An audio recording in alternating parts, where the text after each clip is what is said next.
መዘክረ ሕይወት ምዕራፍ 1 በእውነተኛ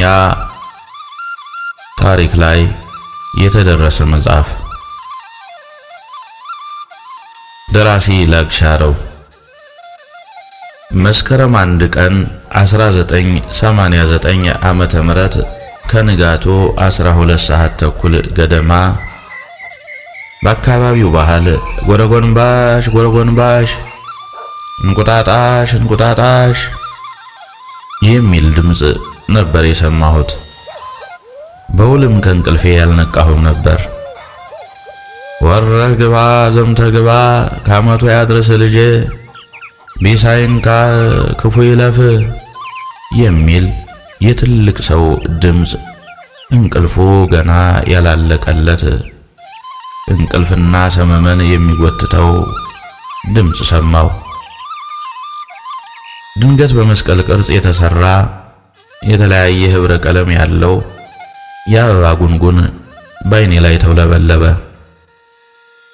ያኔ ነበር የስንዴው ዛላና የአተር ባቄላው እሸት ካለበት ከአምራቹ ገበሬ ልቤ የገሰገሰው።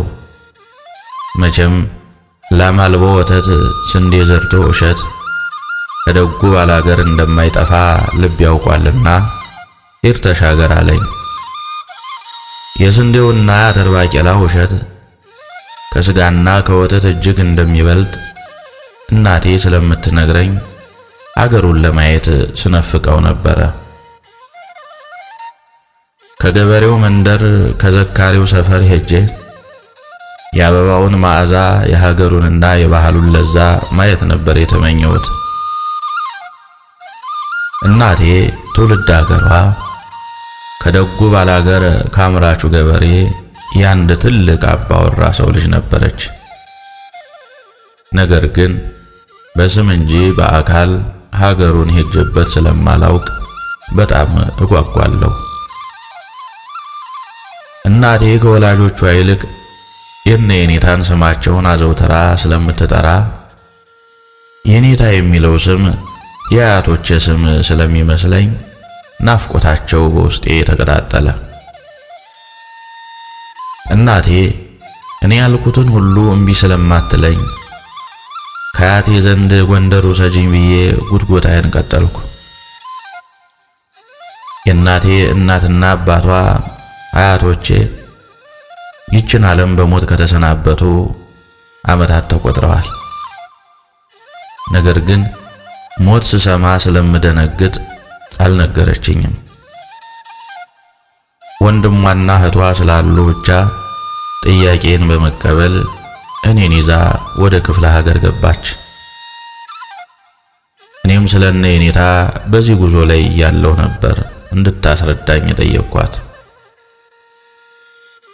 አባይ በረሃውን ተሻግረን ደጀን ከተማ ልንደርስ ትንሽ ሲቀረን አቀበቱ ላይ የፀሐዩ ግለት ቀዝቅዞ ትንሽ አየር ወይም ነፋስ አግኝተን ስለነበር ቀለል ብሎናል። ልጄ 10 ጊዜ የኔታ የኔታ የምትለኝ ለምንድን ነው? እንግዲያውስ ዛሬ ቁርጥህን ወቅ። የኔታ የሚባሉት የአብነት ወይም የቆሎ ትምህርት የሚያስተምሩት አባቶች ናቸው፣ አያቶች አይደሉም። እነሱ ቢኖሩልህማ በምን እድልህ አለችና ለብዙ ዓመታት ስለነ የኔታ ስጠይቃት የነበረውን ጥያቄ እየነገረችኝ እንባዋ በጉንጮቿ መካከል ፈሰሰ። ሸንጎበቷን በእጇ መዳፍ ላይ ደግፍ አድርጋ የሐዘን ስሜት ፊቷን ወረረው።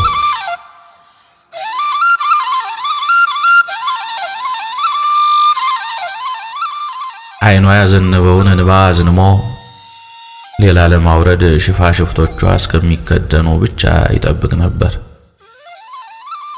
በጣቶቼ ጫፍ ጉንጮቿ መካከል የሚፈሰውን እንባን እያበስኩላት ማጽናናት ሞከርኩ። ነገር ግን መታገስ አልቻለችም። የእናቴ የሐዘን ስሜት እኔንም ውስጥ የዘልቆት ገባ። እናቴ ስትከፋብኝ አልወድም። እኔም ምን እንባ ተናነቀኝና በውስጤ የታመቀውን በእንባ ገለጽኩት። ተሳፋሪዎቹ ሁሉ የኔን መብረክረክና መርበትበት አይተው እኔንም እናቴንም አጽናኑንና ተረጋጋን። እኔን ግን ወደ ተወለድኩበት ቦታ ወደ አዲስ አበባ ልትመልሰኝ እንደማትችል አስቀድማ ከአዲስ አበባ ስንነሳ ነግራኝ ስለነበረ እናቴ ብቸኝነቷ አሳዘነኝ። ብቻ የተመኘውበት ቦታ ከኔ ጋር ታድርሰኝ እንጂ ችግር የለውም እያልኩኝ በውስጥ ያስብ ነበር።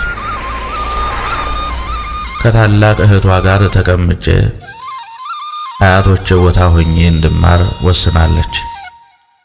የአያቶችን ቦታ ወርሳ የተቀመጠች የእናቴ ታላቅ እህት ወይዘሮ አንችናሉ እሷ ቤት ደርሰን ባህር ዳር ካደርን በኋላ ሲነጋ ረፋዱ ላይ ጎንደር ደረስን።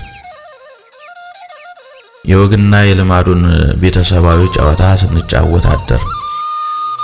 በሚገባም ተስተናገድን። ጠቦትም ታርዶልን ዘመዱም ጎረቤቱም የሩቁም የቅርቡም ተጠርቶ ስንጫወት ስንደሰት አደረን። እናቴ 3 ቀን ብቻ እንዳደረች በነጋታው በአባቴ ጉዳይ የፍርድ ቤት ቀጠሮ ስለነበራት ተመልሳ ወደ አዲስ አበባ መጣች።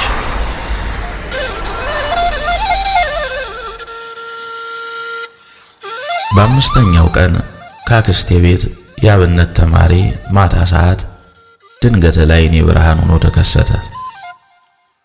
በእንተ ስማ ለማርያም ስለመብርሃን ብለው አለ።